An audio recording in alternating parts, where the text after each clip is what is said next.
নমস্কার বন্ধুরা, শম্পার পাঁচফোড়নের গল্প রান্নাঘরে আপনাদের স্বাগত জানাই। আশা করি সবাই ভালো আছেন ও সুস্থ আছেন। বানাবো ডাল পালং।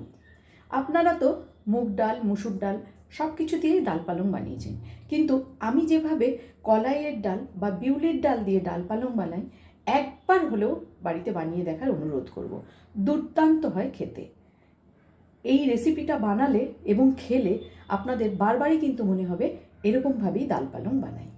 আমি এখানে নিয়েছি কিছুটা ফ্রেশ পালং শাক, নিয়েছি একটা টমেটো, 4 কোয়া রসুন, 2টো কাঁচা লঙ্কা, একটা পেঁয়াজ আর হাফ কাপ মতন কলাইয়ের ডাল বা বিউলির ডাল। প্রথমে আমি বিউলির ডালটা হালকা করে একটু ড্রাই রোস্ট করে নেব। কড়াই গরম করে নিয়েছি, কড়াইয়ের মধ্যে আমি এই বিউলির ডালটা দিয়ে দিলাম। গ্যাসের ফ্লেমটাকে হাইতে করে বেশ ভালো করে একটুখানি আমি এটা কাঠখোলায় ভেজে নেব। ডালটাকে খুব ভালো করে একটু নাড়াচাড়া করে আমি ভাজা ভাজা মতন করে নেব। ডাল থেকে একটা সুন্দর গন্ধ আসা পর্যন্ত কিন্তু আমি এটাকে নাড়াচাড়া করতেই থাকবো। ডালটা থেকে খুব সুন্দর একটা গন্ধ এসে গেছে এবং ডালটাও ভাজা হয়ে গেছে। এবার এটা ভালো করে ধুয়ে আমি প্রেসার কুকারে সেদ্ধ করতে বসাবো। একটা কুকারের মধ্যে আমি ডালটাকে মিডিয়াম ফ্লেমে 3টে সিটি দিয়ে নেব।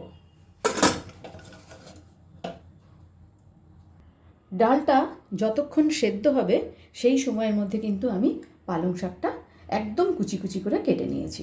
এবারে পেঁয়াজ, টমেটো ও রসুনগুলো কুচি কুচি করে কেটে নেব।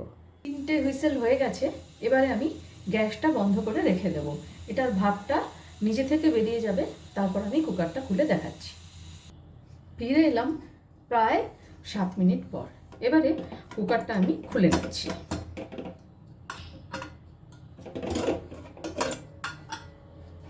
ডালটা কিন্তু খুব ভালোভাবেই সেদ্ধ হয়ে গেছে। একটা বড় চামচের সাহায্যে একটুখানি এটাকে গলিয়ে নেব। খুব বেশি গলাবো না, সামান্য একটু এইভাবে চামচের পেছন দিকটা দিয়ে কুকারের সাথে লাগিয়ে একটুখানি গলিয়ে নিচ্ছি। ডালটা গলিয়ে নিয়েছি। এবারে সামান্য আরেকটু জল এর মধ্যে আমি দিয়ে দিলাম।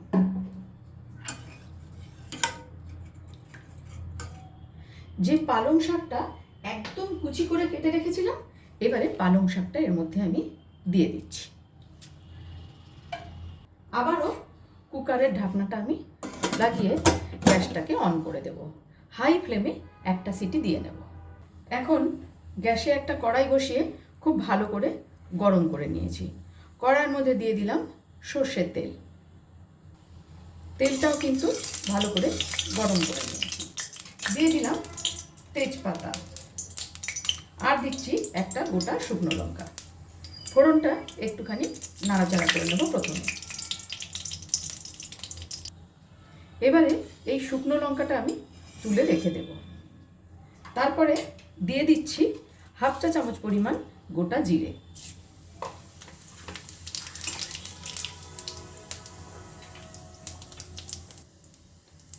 দিয়ে দিলাম কেটে রাখা পেঁয়াজ কুচি। ভালো করে একটু নাড়াচাড়া করে নেব।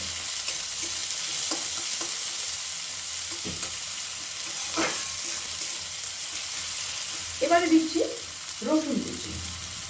এখানে কিন্তু রসুনটা একটু বেশি পরিমাণেই লাগবে।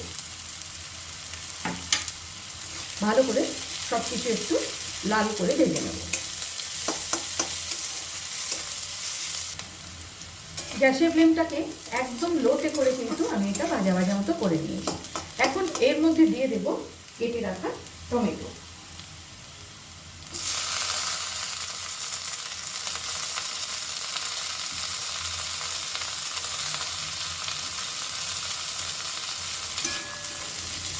আমার রান্না যদি আপনাদের ভালো লেগে থাকে আর যদি এই ভিডিওটি আপনারা ফেসবুক থেকে দেখে থাকেন, তাহলে অনুরোধ করব পেজটিকে ফলো করে দেওয়ার জন্য। আর যদি ইউটিউব থেকে দেখে থাকেন, তাহলে অনুরোধ করব চ্যানেলটিকে সাবস্ক্রাইব করে পাশে থাকা বেল আইকনটি প্রেস করার জন্য, যাতে আমি কোনো রেসিপি দিলে আপনাদের কাছে নোটিফিকেশন পৌঁছে যায়। লাইক, কমেন্ট ও শেয়ার করে আমার পাশে থাকার জন্য অনুরোধ করব। দিয়ে দিলাম পরিমাণ মতন লবণ, পরিমাণ মতন হলুদ গুঁড়ো। ভালো করে আর একটু নাড়াচাড়া করে নেব। টমেটোটা নরম হওয়া পর্যন্ত কিন্তু নাড়াচাড়া করেই যেতে হবে। খুব সামান্য পরিমাণ একটুখানি জল দিলাম। এবারে আবারও ভালো করে মশলাটা নাড়াচাড়া করে দেব। ওদিকে কিন্তু প্রেশারের ভাবটাও খুলে গেছে।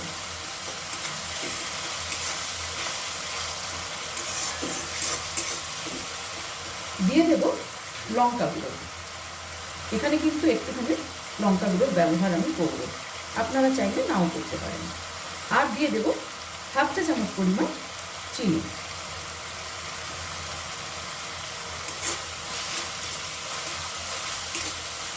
খুব ভালো করে কিন্তু মশলাটা কষিয়ে নিতে হবে।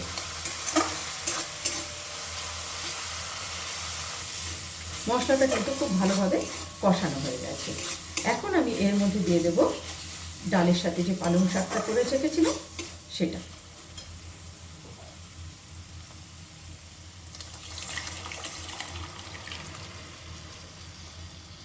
এবারে গ্যাসের ফ্লেমটাকে মিডিয়ামে করে দিলাম।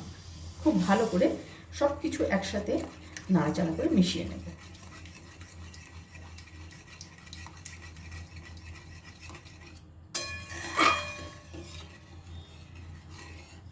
ফুটে ওঠা পর্যন্ত কিন্তু অপেক্ষা করতে হবে।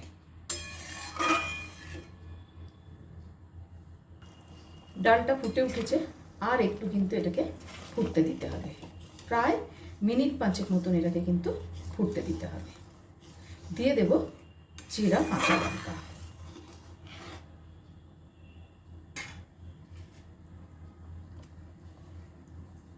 পাঁচ মিনিট এটাকে ফুটতে দেব। 5 মিনিট ডালটাকে ফুটিয়ে নিয়েছি। এবার দিয়ে দিচ্ছি 1 চামচ ঘি। 5 মিনিট স্ট্যান্ডিং টাইমে রেখে আমি নামিয়ে নেব। তৈরি করে নিলাম দুর্দান্ত স্বাদের ডাল পালং। ভিডিওটি আপনাদের কেমন লাগলো অবশ্যই কমেন্টস করে জানাবেন। আজ তাহলে এই পর্যন্তই। দেখা হচ্ছে সামনের ভিডিওতে অন্য কোনো রেসিপির সাথে। ভালো থাকবেন, সুস্থ থাকবেন।